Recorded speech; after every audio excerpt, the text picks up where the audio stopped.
Como es sabido, señora Presidenta, el presidente Maduro no está presente en esta Asamblea General debido a un conjunto de dilaciones, obstáculos, condicionamientos y faltas de garantía para él y para algunos miembros de su delegación por parte del gobierno de los Estados Unidos, en flagrante violación a las obligaciones que le impone el acuerdo sede de esta organización. A pesar de esto, venimos a expresar la voz del pueblo del libertador Simón Bolívar. Venimos a decir verdades y a hacer algunas preguntas, con firmeza y con respeto, como nos los enseñó el comandante Hugo Chávez. A propósito, queremos agradecer en nombre de nuestro pueblo el sentido homenaje que esta asamblea le rindió al comandante presidente Hugo Chávez en marzo de este mismo año. Señora Presidenta, qué alegría nos daría estar en este recinto si estuviéramos en un lugar donde se hicieran realidad los nobles ideales plasmados en esta Carta de las Naciones Unidas.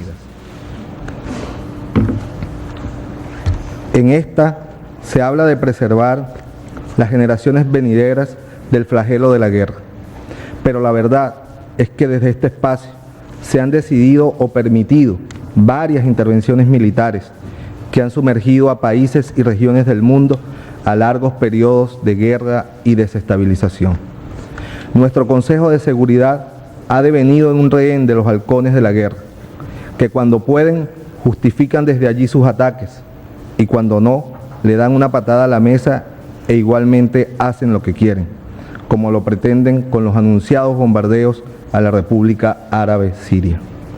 Señora Presidenta, también expresa nuestra Carta Fundacional que el propósito de esta organización es preservar la paz y la seguridad internacionales. Preguntamos, ¿cómo piensan algunos miembros del Consejo de Seguridad de las Naciones Unidas que podemos lograr tal propósito armando y protegiendo a grupos terroristas tales como Jabhat al-Nusra y Al-Qaeda, que representan fuerzas oscurantistas?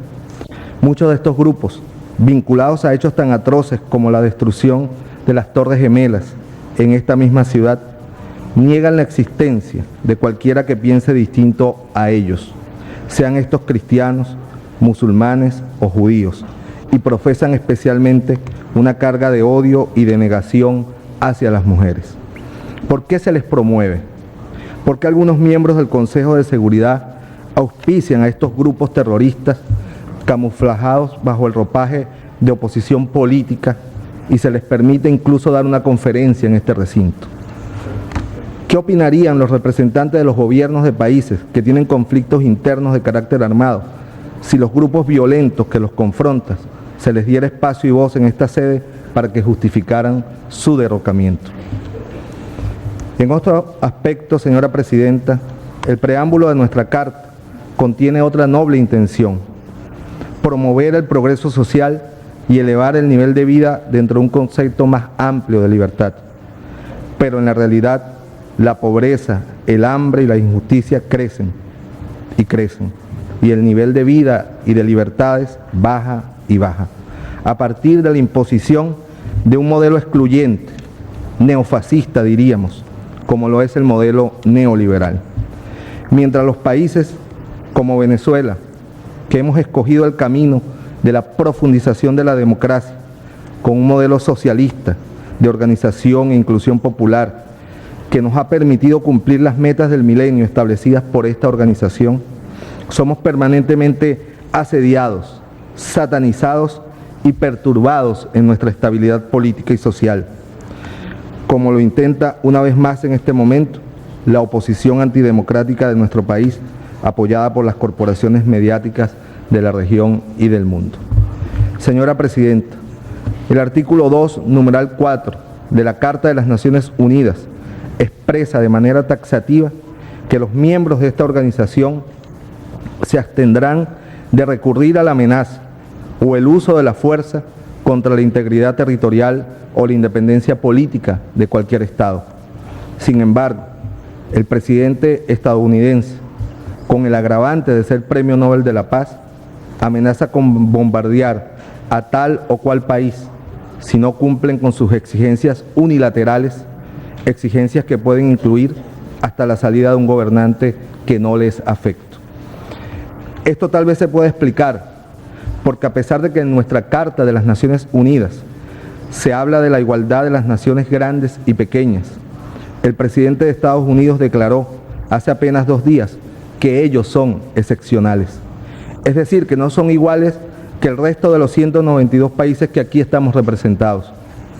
La incoherencia que hoy existe entre los nobles ideales, alguna vez trazados en nuestra Carta Fundacional, y lo que viene ocurriendo por acción u omisión en esta organización es alarmante.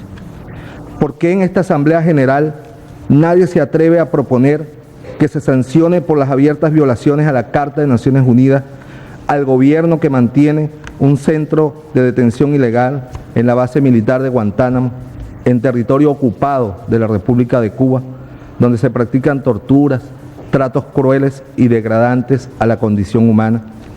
¿Por qué no se discuten sanciones para el presidente que ha confesado desarrollar una actividad de espionaje ilegal que afecta a los jefes de Estado y de gobierno aquí representados, como valientemente lo denunció la presidenta de Brasil, Dilma Rousseff? ¿Por qué no se considera crímenes de lesa humanidad el uso de aviones no tripulados, los llamados drones, que han ocasionado decenas de miles de víctimas inocentes, incluyendo niños, niñas y ancianos en el norte de África, en Medio Oriente o en regiones de Asia? ¿Por qué no se aplican sanciones al gobierno que mantiene desde hace más de 50 años un bloqueo económico ilegal y criminal contra el digno pueblo cubano, desacatando las decisiones abrumadoramente mayoritarias de esta Asamblea a favor de que cese el referido asedio? ¿Por qué no se cumplen las resoluciones aprobadas por esta plenaria que permitirían el establecimiento independiente del Estado palestino como salida pacífica, justa y duradera al conflicto árabe-israelí? ¿Por qué el Reino Unido no acepta iniciar las negociaciones con la República Argentina para resolver de manera pacífica el reclamo sobre las Islas Malvinas? ¿Será porque la élite de Estados Unidos y algunos de sus aliados son excepcionales? Son preguntas que dejamos para la reflexión sobre el destino de nuestra humanidad. En nombre del pueblo de Simón Bolívar, el pueblo venezolano, amante de la paz, la igualdad y la libertad. Venezuela viene hoy ante todos ustedes a denunciar un secuestro. Esta organización está secuestrada. La paz del mundo y la dignidad del mundo son rehenes en Nueva York. El secuestrador tiene muchos rostros, cambia de nombre y a veces hasta de bandera, pero sigue siendo el mismo, el viejo imperialismo. Hace 8 años el comandante Hugo Chávez, incansable luchador por la paz verdadera, no aquella impuesta por las bombas, un defensor inquebrantable de la democracia participativa y protagónica y un paladín de la unidad entre los pueblos, clamó en este mismo sitio por una transformación profunda y sincera del sistema de Naciones Unidas. Hace 7 años que nuestro comandante Hugo Chávez expresara que aquí huele a azufre y hoy lamentablemente debemos decir que aún siguen oliendo a azufre los que se consideran excepcionales. Estas palabras hoy por hoy tienen más vigencia que nunca. Las valientes revelaciones de un joven le han hecho un gran servicio a la humanidad, digamos que un llamado de alerta, y tras ello se ha convertido en un perseguido político que no podría caminar libremente por estas calles de Manhattan. Edward Snowden, a quien deseamos que algún día pueda caminar libremente entre una futura generación de norteamericanos que haya recuperado plenamente sus derechos civiles y con ello contribuido a la paz del mundo. Este joven nos mostró cómo la privacidad de cada ser humano ha sido violentada por el aparato de espionaje más complejo y sofisticado que haya podido imaginar el ser humano. Gracias a estas revelaciones, en 2013 despertamos para darnos cuenta que el 1984 de Orwell ya está aquí. ¿Y qué hace Naciones Unidas al respecto? ¿Quién le pone límite a tanta arbitrariedad y atropello? Más preguntas que no encuentran respuesta en esta Asamblea General ni en el Consejo de Seguridad de esta organización que está por cumplir 68 años. Proponemos que el secretario general convoque a la creación de un organismo dentro de las Naciones Unidas que trabaje en función de garantizar el derecho a la privacidad y al poder comunicarse sin intersecciones para todos los habitantes de nuestro planeta. En este recinto se han pronunciado muchas palabras llamando a la paz, pero los oídos muchas veces han sido sordos. Ojalá todos aprendamos la importancia de escuchar el clamor de los pueblos por la paz y pongamos eso junto a la insaciable búsqueda por elevar la dignidad humana como nuestra estrella orientadora. Hace 50 años, el presidente John Kennedy dio un discurso en este mismo sitio, que sería el último que diera ante Naciones Unidas antes de ser asesinado. Qué bueno sería que su actual sucesor y que muchas de las personas aquí releyeran tan solo algunas partes, porque a pesar de las diferencias que podamos tener con aquella figura histórica, para garantizar la paz hay que buscar puntos de encuentro como este. Cito: porque el valor del trabajo de este cuerpo no depende de la existencia de emergencias, ni puede la conquista de la paz consistir solamente de victorias dramáticas. La paz es un proceso diario, semanal, mensual, de opiniones que cambian profundamente, de barreras antiguas que lentamente se erosionan, construyendo nuevas estructuras, y por menos dramática que sea la búsqueda de la paz, la búsqueda debe continuar. Fin de la cita. Ojalá meditaran profundamente el significado de estas palabras de Kennedy y que cuando revisen sus acciones, los líderes de Estados Unidos y quienes los siguen ciegamente se den cuenta que si en verdad quieren ser excepcionales, tienen que buscar medidas excepcionales para lograr una paz duradera en el mundo. Desde la América Latina y Caribeña estamos demostrando que con medidas y decisiones excepcionales es posible construir un mundo de paz. La unión en la diversidad, expresada en nuestras organizaciones regionales, Alianza Bolivariana para Nuestra América, Comunidad de Estados Latinoamericanos, Unión de Naciones Suramericanas, Mercosur, Petrocaribe, son instrumentos democratizadores de nuestras sociedades, promotores de un desarrollo económico con inclusión social y garantes de la estabilidad política de nuestras democracias, que nos ha permitido encontrar, frente a diversos conflictos internos o entre países hermanos, mecanismos de resolución pacífica de los mismos. Hemos demostrado que sin intervenciones militares, sin drones, sin bloqueos económicos, se puede construir y preservar la democracia auténtica y avanzar en la lucha contra el hambre, la pobreza y la desigualdad. La nación venezolana se siente orgullosa de ser parte de una región libre de cualquier tipo de armas de destrucción masiva y ratifica su compromiso con la promoción de la eliminación total de armas nucleares, químicas y bacteriológicas como garantía de la preservación de la vida en nuestro planeta.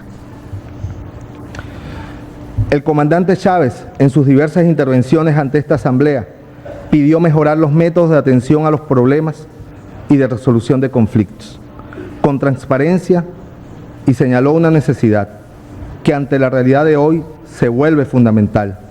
Tenemos que repensar si la sede de la ONU debe estar en este país, donde su gobierno no respeta la organización y mucho menos la soberanía de cada uno de sus miembros.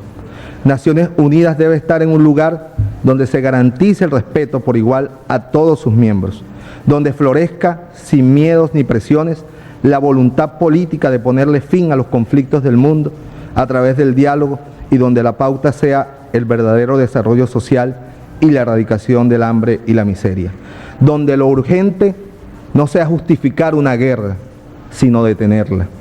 Llevemos a Naciones Unidas al sur, donde la antítesis, exclusión, solidaridad, nos ha enseñado muchas veces que de verdad todos somos iguales. Por lo pronto acogemos la propuesta del presidente Evo Morales de que sesionemos en las distintas sedes de este organismo en varias partes del mundo. Más allá de las sombras que parecen oscurecer el futuro de la humanidad, desde América Latina y Caribeña decimos y demostramos que otro mundo es posible, donde todos y todas podamos disfrutar en paz, con dignidad y con justicia una vida que valga la pena ser vivida. Muchas gracias, señora presidenta.